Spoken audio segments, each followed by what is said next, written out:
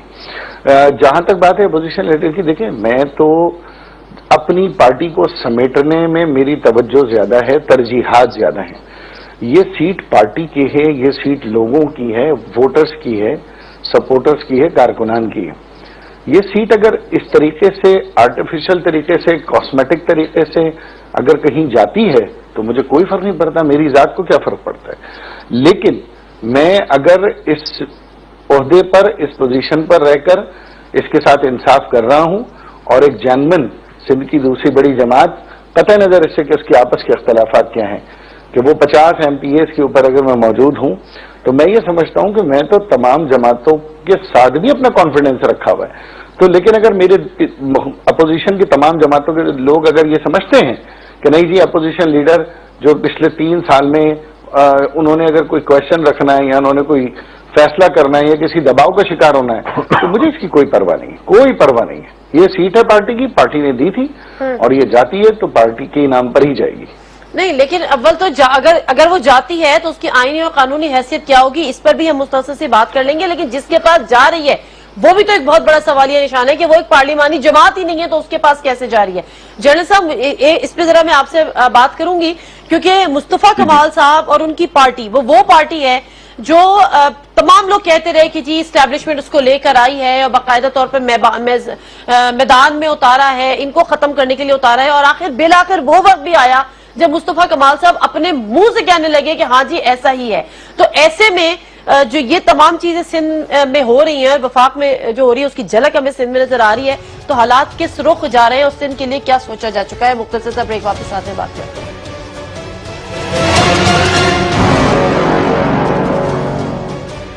جی ناظرین، پروگرام میں ایک دفعہ پھر آپ کو خوش آمدید کہتے ہیں، اور اس سے پہلے کہ میں جنرل صاحب کے پاس جاؤں یہ بات لے کے کہ مصطفیٰ کمال صاحب خود یہ کہتے ہیں کہ جی وہ اسٹیبلشمنٹ کے ہیں، تو ہم اس پہ ذرا بات کریں گے کہ پھر ساری جو لوگ ہیں وہ ان کے پاس اڑ کے کیوں جا رہے ہیں ان کے MPs، اور وہ کیا آگے جا کے صورتحال بنے گی، آئینی اور قانونی حیثیت کی بات کریں گے۔ مصطفیٰ کمال صاحب کیا کہہ رہے تھے، مجھے آپ پہ یقین نہیں کیجیے گا، پلیز انہیں کو سن لیجیے گا۔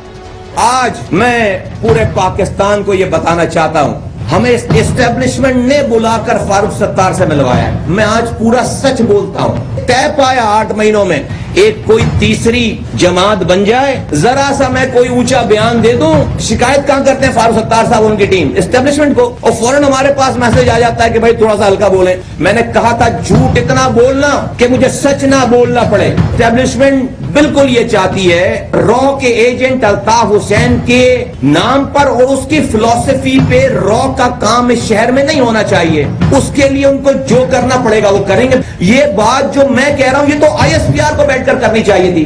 MKM پاکستان تو بنی جنرل بلال اکبر صاحب کے کمرے میں ہے، اس وقت کے DG رینجرز۔ میں ڈرتا ہوں کہ میں ہاں بھائی ہوئی ہے نا ملاقات یار سیف ہاؤس میں، وہ ہمیں بولیں گے ہم اسٹیبلشمنٹ کے۔ جنرل صاحب آپ کی طرف میں آتی ہوں، یہ جو سندھ میں اس وقت ہو رہا ہے یہ انجینئرڈ ہے، پلانڈ ہے، کیا دیکھ رہے ہیں آپ؟ دیکھیے پہلی بات تو میں یہ بتاؤں کہ میں نے جب یہ واقعہ ہوا تھا تو میں کراچی گیا تھا، تحقیقات کی جا کے میں اس کے بارے میں جاننا چاہ رہا تھا، کیونکہ یہ ایک ایسی چیز تھی جس کے اوپر نیچرلی مجھے بھی پروگرامز وغیرہ میں بات کرنی پڑ رہی تھی۔ تو میں نے جا کے چیک کیا تو مجھے یہ پتا چلا کہ MQM کے مختلف لیڈرز جو ہیں وہ وقتاً فوقتاً DG رینجرز کو جا کے ملتے ہیں، شکایات دوسرے کی سناتے ہیں، جیسے ابھی کچھ اس نے بھی کہا پاک سرزمین والوں نے، اور اس میں مصطفیٰ کمال جو بات کر رہے تھے تو وہ بنیادی ان کا مقصد یہی تھا، وہ بار بار یہی چیز پہ زور دے رہے تھے کہ ایک دفعہ حقیقی علیحدہ ہوئی تھی تو کچھ تو خون شروع ہو گیا تھا۔ رینجرز کی خواہش یہ تھی کہ ہم چونکہ کراچی کے امن سے منسلک ہیں، ہم چاہتے ہیں کہ امن رہے، اور وہ نہیں چاہتے تھے کہ اس پارٹی کی فریگمنٹیشن ہو اور اس کے بعد یہ دھڑے آپس میں لڑنا شروع کر دیں۔ اچھا، یہ وہ چیز تھی جس کی بنیاد پہ وہ ان کو اکاموڈیٹ بھی کرتے رہے، ان کو مشورے بھی دیے کہ آپ صلح صفائی کر لیں۔ اب اس کے بعد جب یہ اوپنلی ایلیگیشنز لگی تو اس کے بعد انہوں نے چھوڑ دیا. اب ان کا کوئی عمل دخل نہیں ہے. یہ مجھے ابھی اندازہ نہیں, پتہ نہیں کہ اب ان میں سے کوئی جا کے ان کو شکایات سناتے ہیں یا نہیں, لیکن میرا اپنا خیال ہے کہ اب شکایت بھی شاید نہیں سناتے ہوں گے, کیونکہ انہوں نے اس قصے کے بعد رینجرز والوں نے اپنے ہاتھ کھینچ لیے. اب بات یہ ہے کہ اب جو دھڑا بنا جیسے فاروق ستار صاحب کا علیحدہ ہونا, میں سمجھتا ہوں کہ یہ اس چیز سے بچا جا سکتا تھا. یہ فاروق ستار میری ہمیشہ سے یہ سوچ رہی ہے کہ فاروق ستار صاحب کا رویہ غیر جمہوری تھا, ان کو یہ نہیں کرنا چاہیے تھا, اور وہ اس پارٹی میں جو دراڑ آج نظر آ رہی ہے اس کے 100% ذمہ داری اس کی فاروق ستار صاحب پہ ہے. آج بھی اگر خالد مقبول صدیقی ان کو بلا رہے ہیں تو ڈیڈ لائن دے رہے ہیں یا کچھ کر رہے ہیں, اس پہ تنقید ہو رہی ہے. ڈیڈ لائن کا مقصد یہ ہے کہ کیا خالد مقبول صدیقی اور باقی لوگ جو ہیں وہ آئندہ کئی سالوں کے لیے فاروق بھائی کے انتظار میں بیٹھے رہیں کہ جی وہ آئیں گے تو پھر آگے معاملہ چلیں گے. کوئی چیز انہوں نے کرنی. میرا اپنا خیال ہے کہ ادھر فاروق ستار صاحب کو ایک بڑے مقصد کے لیے اپنا رویہ بدل کے پارٹی کی قیادت دے دینی چاہیے, لیکن وہ اپنی انا کے اوپر اٹکے ہوئے ہیں اور پارٹی نیچرلی بھگت رہی ہے. اور اس پارٹی میں سمجھتا ہوں کہ اس میں نظم و ضبط ہی اس کا سب سے بڑا سرمایہ تھا. ایک وقت پہ ان کے اوپر وہ سایہ تھا, وہ نحوست کا سایہ تھا, نحوست کا سایہ تھا ان کے اوپر, وہ ہٹ گیا. تو آج یہ کس کا سایہ تھا کے طور پہ اکٹھے رہے, نحوست کا وہ لندن سے نحوست ان کے اوپر طاری تھی, وہ ختم ہوئی. آج یہ ایک مضبوط بڑی بہت اچھی سیاسی قوت کے طور پہ ہمارے سامنے ہے, لیکن یہ خود اپنی دراڑت میں یہ فاروق ستار صاحب نے کون سی سیاسی قوت کے طور پہ ہمارے سامنے ہے. میں آپ کو بتاؤں, یہ خواجہ صاحب میں آپ کی طرف آتی ہوں, یہ آپ کو کہا جا رہا ہے کہ آپ کوئی سیاسی قوت ہیں یا سیاسی قوت کے طور پہ سامنے ہے. میں ایم کیو ایم کی اگر میں بات کروں, میں نے ایک ٹویٹر پہ شاید آپ کی نظروں سے بھی گزرا ہو, ہم نے ایک سروے کروایا, ایک پول کروایا, اور اس میں ہم نے بیسیکلی ایڈ یہ کرنے کی کوشش کی کہ اس وقت چونکہ اب پی ایس پی کی بھی ایک مضبوط پوزیشن ہمیں نظر آ رہی ہے, عوام کی حد تک پتہ نہیں, مجھے آنے والا وقت بتائے گا, مگر جس طرح سے لوگ ان کے ساتھ جا کے مل رہے ہیں. پھر پی ٹی آئی, خان صاحب نے کہہ دیا کہ میں الیکشن یہاں سے لڑوں گا. ایک ہم نے سروے کروایا, ایک پول کروایا کہ کراچی کی حالیہ مقبول ترین جماعت کون سی ہے. ہاں, P S P 13%, Peoples Party 5%, M Q M, میں نے کوئی دھڑے بندی نہیں لکھی تھی اس میں کہ بہادر آباد اور پی آئی بی 14%, پی ٹی آئی 68%. اچھا, جب میں اس کا جواب خواجہ صاحب سے لوں گی تو مجھے امید ہے یا توقع ہے کہ وہ یہ کہیں گے کہ جی یہ ٹویٹر کی جماعت ہے پی ٹی آئی, لیکن اس سے یہ پہلا پول نہیں تھا, یہ پول ہوتے رہے, اس میں 8,828 ووٹس ہوئے.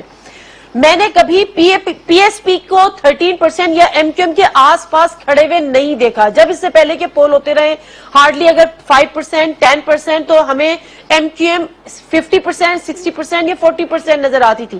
اس کا مطلب یہ ہے کہ آپسی تنازعات نے, آپ لوگوں کے خواجہ صاحب, آپس کے جھگڑوں نے پارٹی کو انتہائی نقصان پہنچایا ہے, انتہائی نقصان پہنچایا ہے. آپ اگری کرتے ہیں؟ بہت سارے سوال کیے آپ نے. اصل میں دیکھیں, جو پول ہیں وہ آپ کو پتہ ہی ہے کہ ماضی میں بھی 2013 میں عمران خان پاکستان کے پرائم منسٹر تھے, اور اسی طریقے سے کراچی میں پی ٹی آئی نمبر 1 پہ تھی, لیکن 2015 کے لوکل گورنمنٹ میں اور 2013 کے ریزلٹ میں آپ کو پتہ چلا. تو پول جو ہوتے ہیں ان کی بڑی ڈفرنس. صاحب معذرت کے ساتھ, میں نے آپ کو پہلے کہہ دیا تھا کہ مجھے عین امید تھی آپ نے یہی جواب دینا ہے, لیکن میں اسی لیے آگے بڑھ گئی. میں کمپیریزن پہ آ گئی پی ایس پی اور ایم کیو ایم کے کہ 13% اور 14%, یہ کبھی نہیں ہوا کسی پول میں. میری گزارش سن لیں, سنائیے. یہ ان پولز کے اوپر کیونکہ میں ڈیبیٹ کروں گا نا, تو آپ کے پاس اپنے آرگومنٹس ہیں, میرے پاس اپنے آرگومنٹس ہیں, لیکن یہ غیر منطقی, غیر حقیقی ہیں. میں بات کر رہا ہوں دوسری کہ ہاں یہ ضرور ہے نقصان ہوا, تھوڑا سا لوگ ناراض بھی ہیں, غصے میں بھی ہیں, لیکن ان کی ناراضگی اور غصے میں کیا وجہ ہے؟ وہ ایم کیو ایم کو ٹوٹتا ہوا, بکھرتا ہوا نہیں دیکھنا چاہتے. اس کا مطلب یہ ہے کہ وہ ایم کیو ایم کے ساتھ اس کنڈیشن میں پہلے سے زیادہ جڑ گئے, اور پہلے سے زیادہ وہ ایم کیو ایم کے لیے پریشان ہے, اور ہم سے زیادہ پریشان ہے. تو ایسا نہیں ہے کہ کوئی لوگ ایم کیو ایم سے بدزن ہو کے جا رہے ہیں. بدزن صرف وہ لوگ ہوئے ہیں جن کے شاید 2, 4, 5, 8, 10 لوگ جو ادھر ادھر جاتے ہیں, ورکرز کے اندر ہیں, پرابلمس ہیں, مجبوریاں ہیں, پسند ناپسند ہے, ویسٹرن انٹرسٹ سے بہت ساری وجوہات ہوتی ہیں شفٹنگ آف دا ورکرز کی. تو پارلیمنٹیرینز اور ورکرز ایک علیحدہ ایشو ہے, اور جو ووٹرز ہیں وہ علیحدہ ایشو ہیں. اور ووٹر اسٹل